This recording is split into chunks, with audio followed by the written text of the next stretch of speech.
public speaking. Our first speaker takes us beyond the Earth and into space.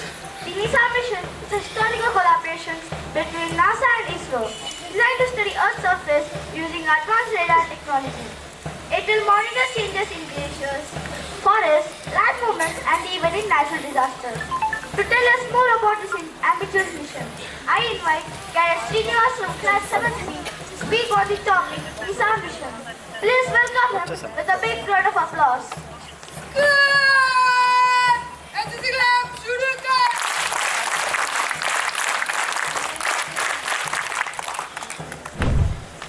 My name is Srinivas from grade 7B.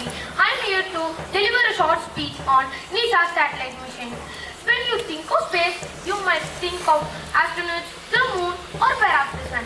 But today, I want to talk about a satellite that isn't looking out into the cosmos. It's looking straight down at our own Earth with superhuman mission. I'm talking about the NISAR mission, the NASA-ISRO synthetic aperture radar satellite. This isn't just a joint space mission. It's a scientific handshake between the world's two largest democracies, India and the USA, coming together to build the most advanced Earth monitoring satellite ever created. Why? Because the Earth is changing and we need a super sled in orbit to keep watch. What makes NISAR so special? It uses a technology called synthetic aperture radar, SAR, seeing through everything. Unlike regular satellites that take pictures with light, like your phone camera, NISAR uses microwave, similar to the waves in your kitchen microwave, but directed from space. This radar doesn't care if it's day or night, or if there is a thick cloud cover, fog or hurricane. The waves penetrate clouds and darkness, giving us continuous all-weather data. The dual band advantage. NISAR is the first satellite of its kind to use two different radar frequencies. L-band from NASA. This long wavelength penetrates deep into forest and soil. It's crucial for measuring how much wood or biomass is in a forest, and it's tracking changes under the soil. S-band from ISRO. This shorter wavelength is better for looking at the surface. It's excellent for monitoring crops, farmlands and coastal areas. The precision of the pin. When this radar signals bounce back, NISAR can measure the movements on the Earth's surface as small as few centimeters. Imagine a tiny shift in a mountain slope. NISAR sees it.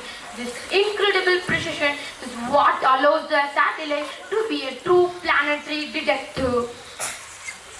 NISAR is designed to monitor 4 critical areas that impact our lives and future. Disaster management, our shield. This is where NISAR provides direct life-saving benefits to India. Floods and landslides. NISAR can track changes under the soil moisture and tiny movements on hillsides. During a massive flood, it can map the flooded area in the dark and throw cloud cover, providing crucial information to the disaster response team within hours. Earthquakes and volcanoes. NISAR can spot the tiny bulges or sinking in the Earth's crust before a major seismic event, helping scientists predicate which fault lines are under stress. Climate change, the global checkup. NISAR will monitor the world's ice sheet, glacier, detecting their exact rate of melting.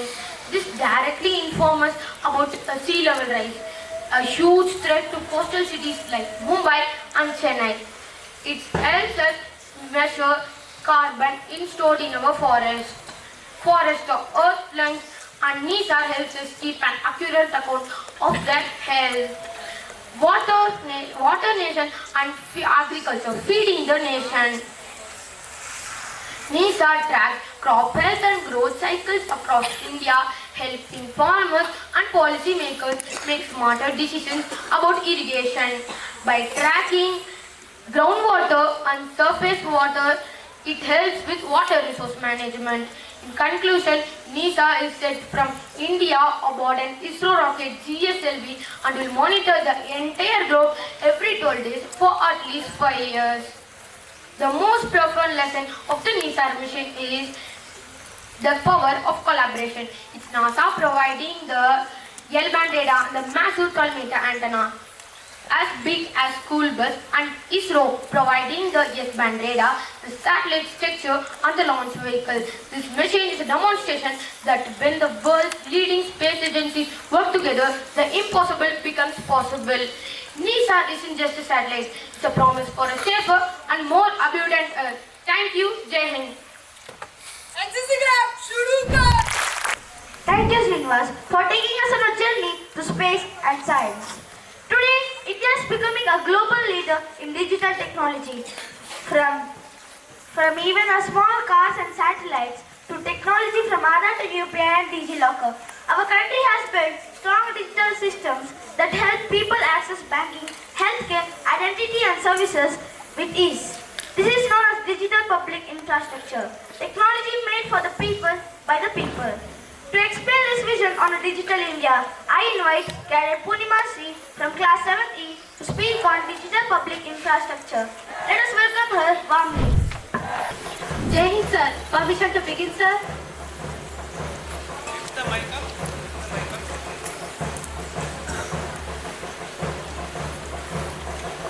Thank you, sir. Jai Hind, I Cadet T. Purnima Sri of 7D. Today, I am standing before you to deliver today's speech on the topic of digital public infrastructure.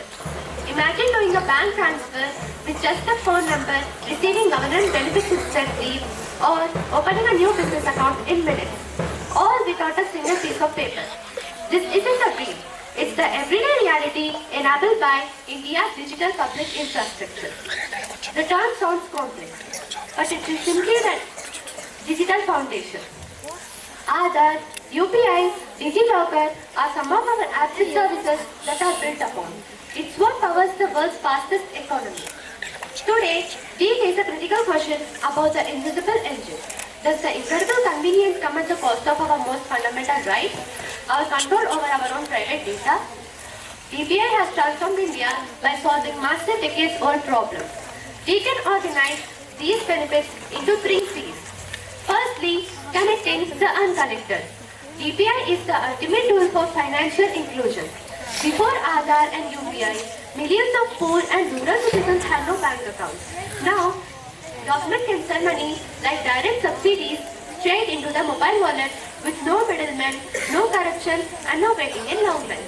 It's a massive leap in efficiency and transparency. Secondly, credit and commerce. Imagine a small street vendor getting loans in minutes based on his UPI transaction history. That's the power of DPI. It helps small banks and businesses trust small players for huge economic growth. The Open Network for Digital Commerce, OND, is now trying to do for small e-commerce what UPI did for payments, democratizing business. Thirdly, crisis resilience. During the pandemic, the DPI backbone allowed government to deliver cash aid directly into the people's accounts and run the world's largest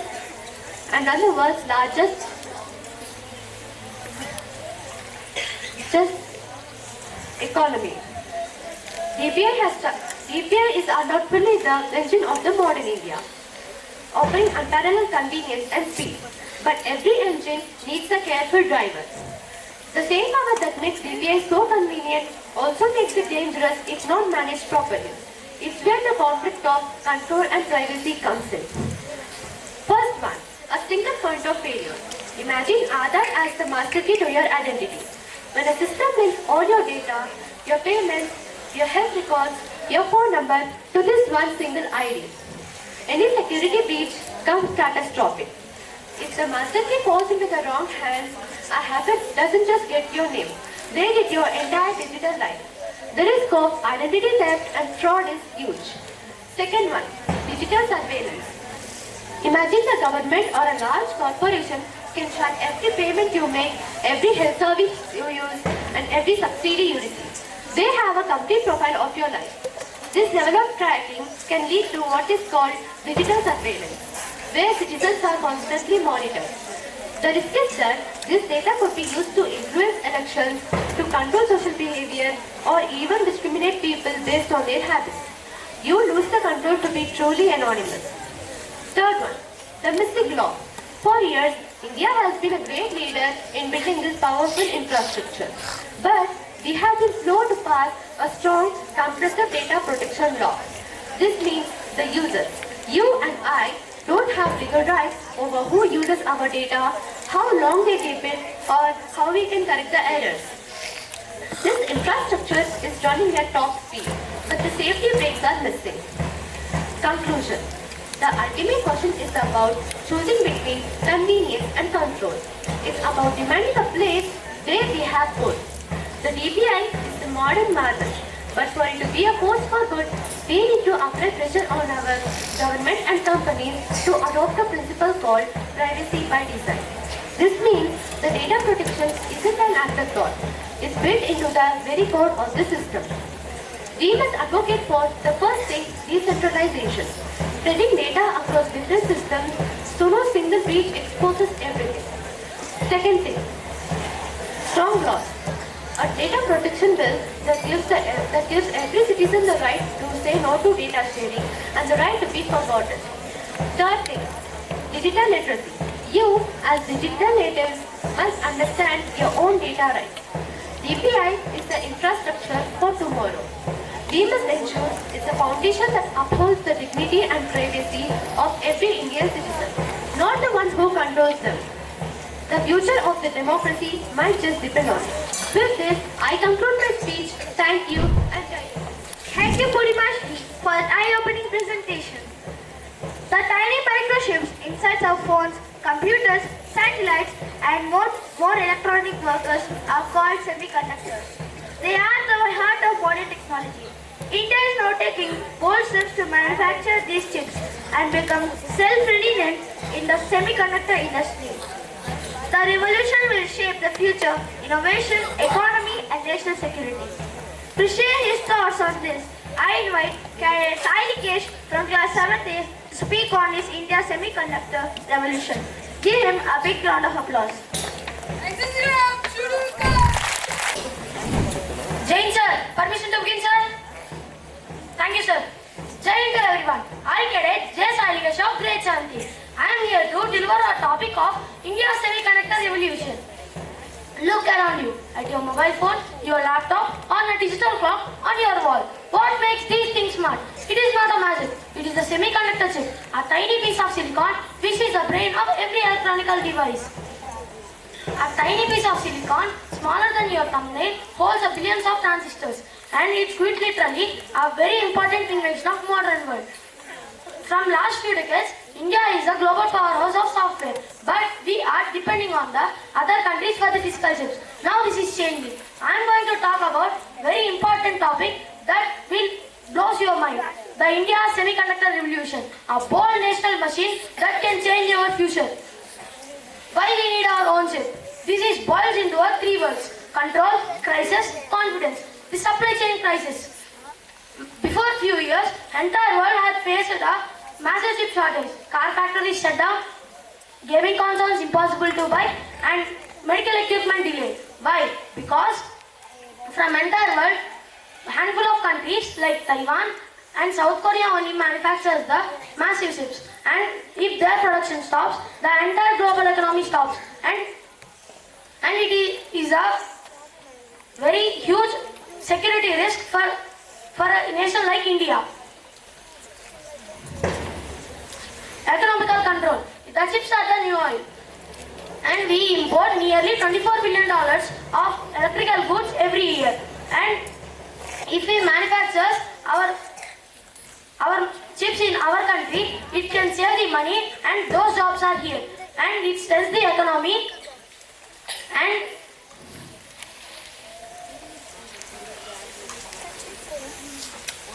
it stops it strengthens the economy and keeps us as a central player of global manufacturing.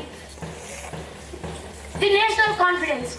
We have the best engineers in the world who works for the US and European companies, and this is the time to put those brilliant minds in the field of India's manufacturing ecosystem, moving us from the consumer to the creator of it.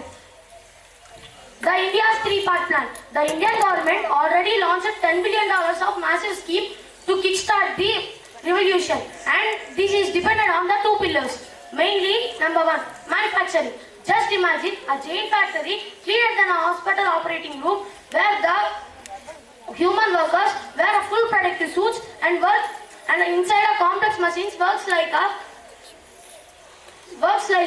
massive and it creates the impossible circuits on a silicon wafers. Investment. The Indian government is attracting the global giant domestic companies to keep the facilities in India. The goal is to manufacture a chip for everything from mobile phone to the car, making India as a true manufacturing hub. The talent and design talent. We have 1,000 of engineers who works in our global firms of EDA, and the main focus is to manufacture chips which is very needed to the India, mainly as 5G telecommunication, drones or in the satellites. In conclusion, your age in Silicon Age, your role in Silicon Age.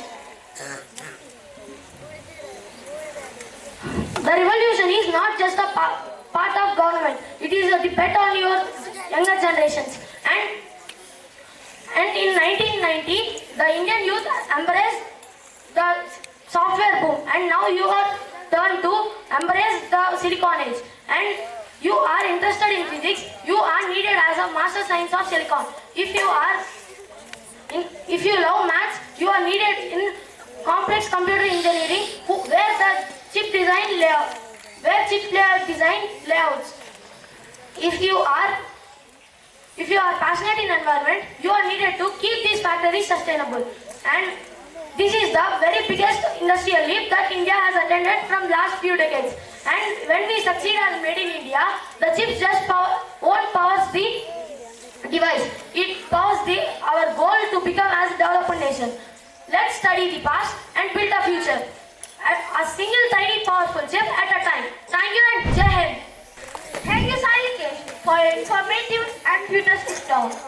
Cities are growing rapidly, but when urban areas develop in flood-prone regions, it leads to disasters, waterlogging, loss of waterlands, wet-off, destruction of homes, and risk to human life. Planning our cities wisely and sustainably is the use of an art. To speak on this critical issue, I call upon Cadet Mano Venkat Verma from Class 7C to present his gratitude on the urbanization in flood-prone areas. A big round of applause for him. James sir, permission to begin, sir? James, respected dignitaries, coordinators, teachers, and my dear fellow cadets of Veritas Sainik School. I am S. Mano Venkat from grade 7C. Today, I am standing in front of you to present a short speech. Before presenting my speech, picture this. You have wake up after a night of heavy rain. Your schools are closed, roads are late, and your city is paralyzed. You might call it as a disaster. But the truth is, we have built a city which is actually designed to swim. So friends, my topic for today is urbanization in flood-prone zones. We are building our modern world in the nature's ancient floodplains, in the lands next to the rivers and coasts which are meant to be get wet. The question for our future is, can you stop fighting against the water and start living with it? This is a critical issue that threatens the lives and economies of millions from Mumbai to Chennai. The problem, how we turned the ground into concrete. Why does it flood more now than it did when our grandparents were young? The answer is urbanization. We are the problem, not just the rain.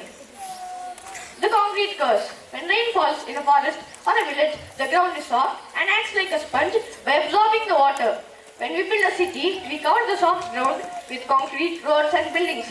These are imperial structures which do not allow the water to sink into the ground. So, the water has nowhere to go but to rush off the surface, overwhelming the drains and the streets, destroying natural allies. Rivers have floodplains, cities have lakes and wetlands. These are natural areas like huge built-in storage tanks for excess rainwater. But in our rush to build, we have systematically filled in these lakes, paved over the wetlands, and constructing apartments and complexes right on the river banks, and we have destroyed a city's natural flood defense system, clogged arteries. Finally, we have our old drainage systems designed for small towns, but not for modern mega cities. These are often clogged by one thing which should never be in them: plastic and solid waste. So it's like having an artery blockage. The water can't flow, the pressure builds, and the city floods. The result is a vicious cycle.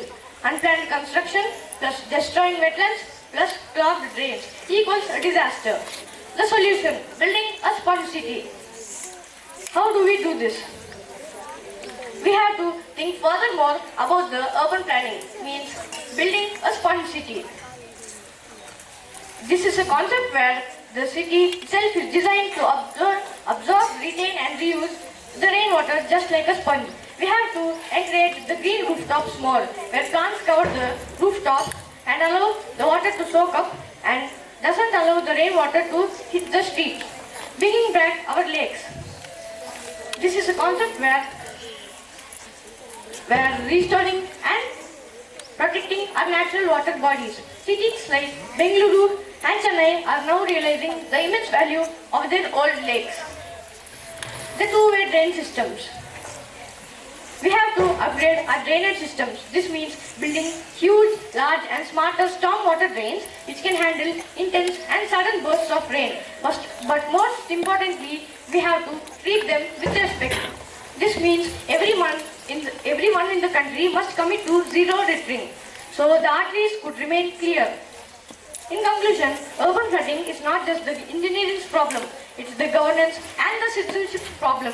We, as the next generation, must demand water-sensitive urban planning and push our city leaders to value a lake as much as a new flyover. A battle against flooding is a battle against poorly planned development. By embracing a sponge city model, we can start living with the water instead of fighting against it, and ensuring that our cities are safe, resilient and sustainable for our future. With this, I would like to conclude my speech. Thank you and Jai Hind. For its comprehensive support, responsible urban development. Nature, science and innovation together form the bioeconomy. India is using biological sources to create eco-friendly products, sustainable agriculture, renewable energy, medicines and biodegradable materials. This is helping both the environment and the economic growth together. To enlighten us more, I invite Cadet Hera Preetham from class 7C to speak on bioeconomy in India. Let us welcome him with a big round of applause.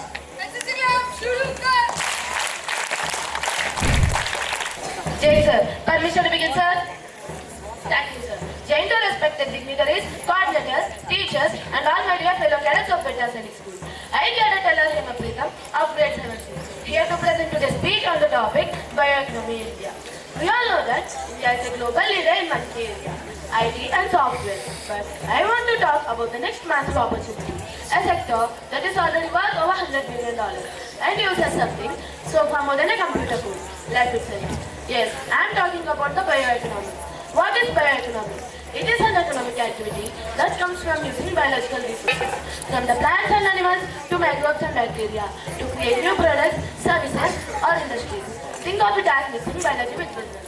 For us in the 9th grade, it isn't just an abstract topic. The blueprint for the industries you will be working in. Today we ask how India is changing its rich biodiversity and scientific talent into a global bioeconomy superpower. Health, the pharmacy of the world. The most visible part of India's bioeconomy is itself. We already have the nickname, the pharmacy of the world. And here's why. Vaccine leadership. India is the largest producer of vaccines. During the COVID-19 pandemic, India didn't just protect its own people, but also served its crucial vaccines to dozens of countries, showing that our biotechnology is powerful, reliable, and operates at a massive global scale. Affordable generics. Our pharmaceutical companies specialize in making high-quality generic drugs. These are affordable copies of brand name medicines. By doing this, India makes life-saving medicines accessible not just to its own people, but also to millions across Africa and Asia. This is a huge moral and economic contribution.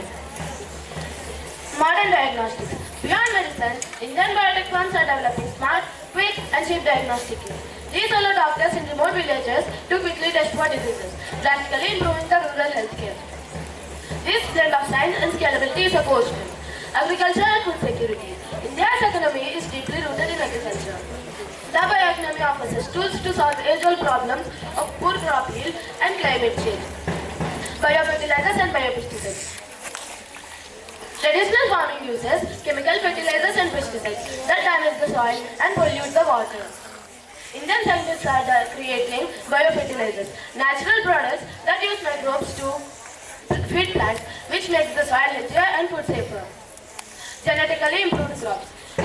Using techniques like biotechnology, researchers are creating new varieties of crops that are resistant to drought, require less water, and give higher yield. These innovations are critical in a country of 1.4 billion people facing climate change. The biofuel boom. Think of the pollution from vehicles. India is aggressively pushing the production of biofuels like ethanol, which is made from the plants like sugarcane. Blending ethanol with gasoline, we can reduce harmful emissions and reduce our reliance with foreign oil. This is a direct economic and environmental win. Industries and governance. The bioeconomy is not about farms and pharmacies. It's about transforming heavy industries and national policy. Green manufacturing. Biotech is cleaning up industry. Instead of using harsh chemicals to manufacture textiles or plastics, companies are using biological enzymes that work faster and create less toxic waste. This is called the white biotechnology, using life to make industries cleaner, waste to wealth. India is producing enormous waste. Biotech offers solution here too. Firms are using specialized microbes to rapidly break down solid and liquid waste, turning garbage into useful products like biogas and soil compost. It transforms liability into an asset. Governance focus. The Indian government focuses in this potential. India has set an aggressive goal to reach $300 billion bioeconomy by 2030. This focus driven by national policy is to ensure steady funding and support for new research labs, startups, and education in this field. It's the government actively building their future. In conclusion, I would like to say that the India's bioeconomy is the meeting point of science, sustainability, and scalability. It's not the dream of the future. It's happening right now. But this dividend, this growth, is not automatic. It's entirely dependent on two things. Investment, continued commitment from our governance structures to fund research, talent, that means us. For those of us in the school today, the message is clear. The future of India's bioeconomic superpower status lies not just in computer coding, but the complex living world around us. Mastering biology, chemistry, and compensation will be your key to leading the world's next economic revolution. With this, I would like to conclude my speech. Thank you and Jai Hind.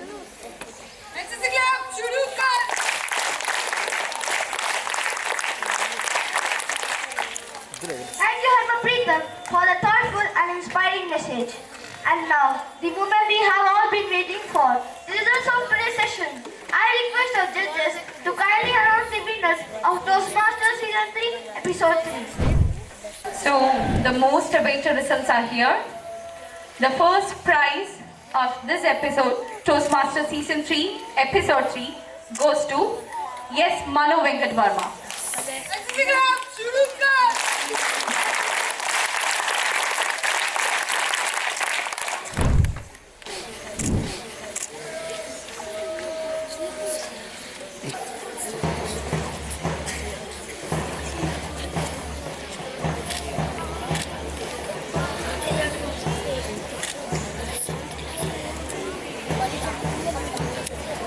Hey,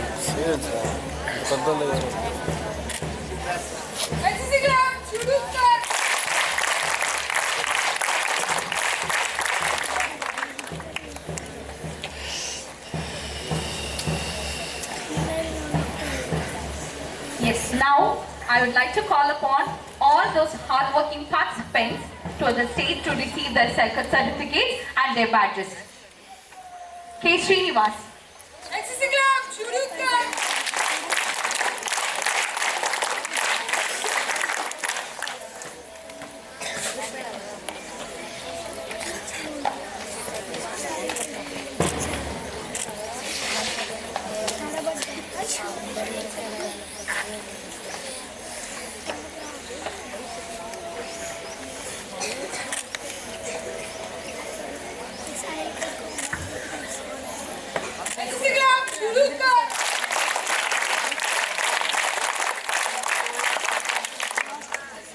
chemistry.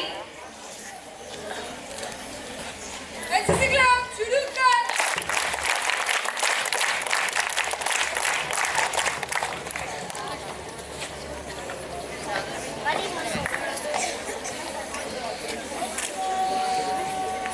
Ji Sai Likesh. NCC Club, शुरू कर। Ella Hemaprita. NCC Club, शुरू कर।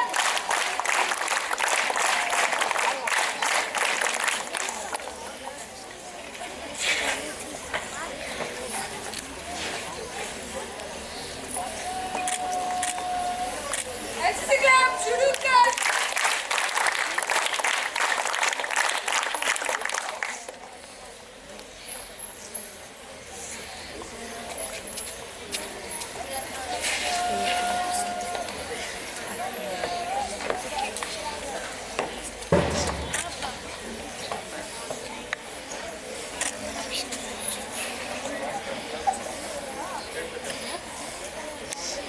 NCC Club, शुरू कर।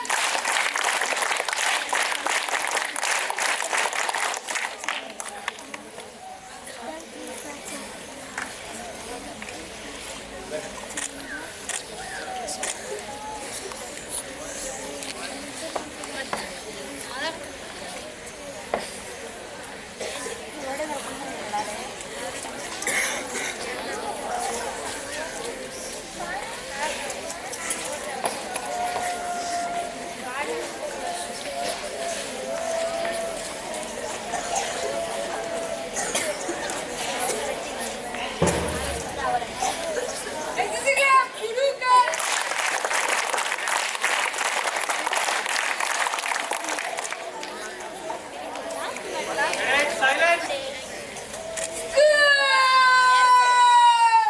सलमान, आराम से, Salman.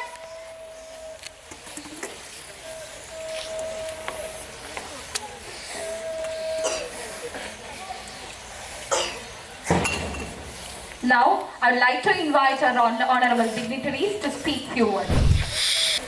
Jai Hind everyone. So very good performance by all the Toastmasters present here, and it was really a narrow competition.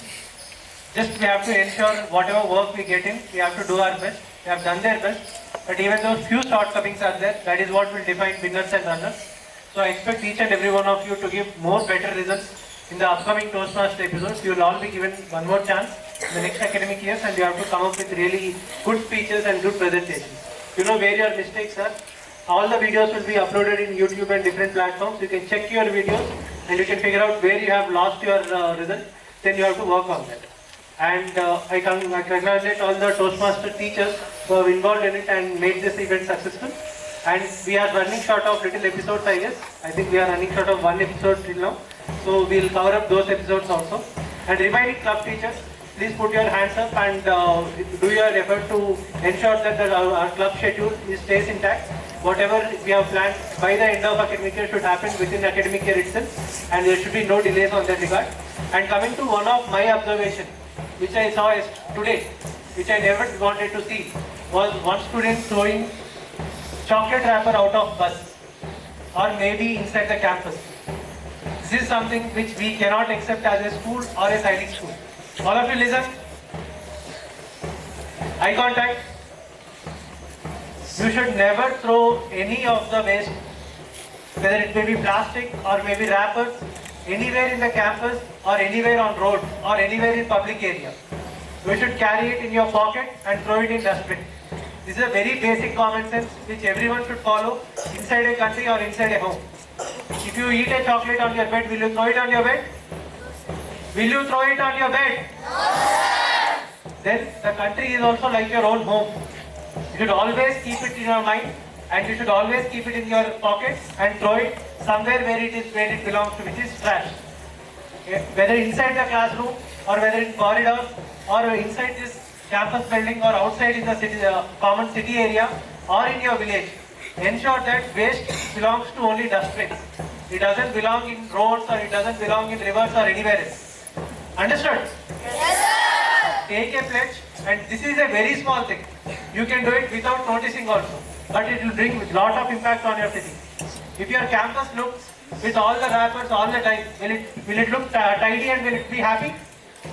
Yes or no? 30 members are working here inside the campus to make the campus clean. We can't do that with the country. We can't ensure 3 crore or 4 crore people work inside a country to make it clean. It is each and every one of our responsibility to ensure that the country is clean. So that for that to happen, would you like to sit in a place where it is dirty? Then we don't have right to make that place dirty. Understood? Understood? So keep it in your mind. Next time whenever I or any teacher see anyone throwing wrappers in and around the campus or in the classroom or in the campus area, ensure you take corrective measures and bring it to our notice. We want to take very strict action on that regard. Thank you. Jai Hind. SEC Club, शुरू कर.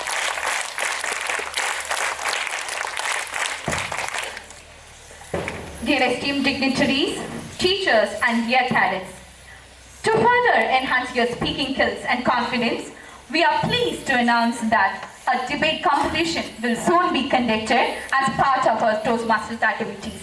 This will be a wonderful platform for the cadets to express their views, think critically, and strengthen their persuasive speaking abilities.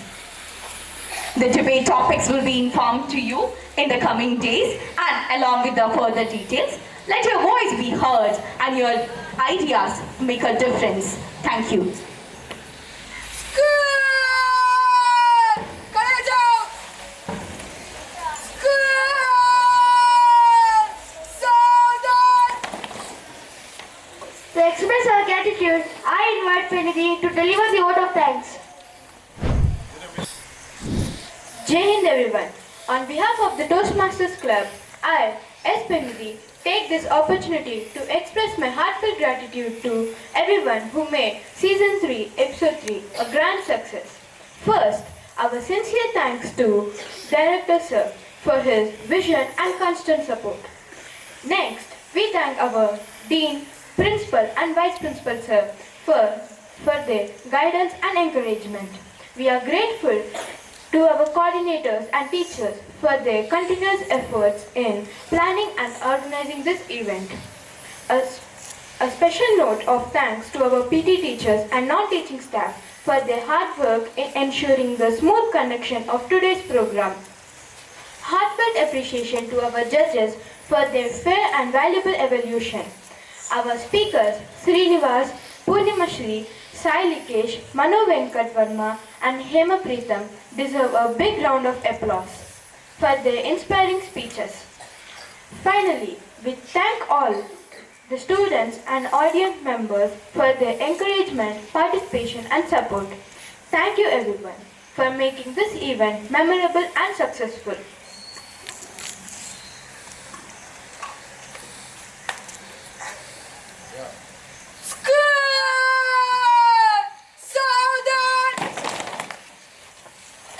Thank you, Penidhi. Now I request everyone to raise their arms for the national anthem. School! National anthem, शुरू कर.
Toastmasters Season 3, Episode 3. Congratulations to all speakers and thank you everyone for your support and your participation. Have a wonderful day. Thank you and Jai Hind. Skirt!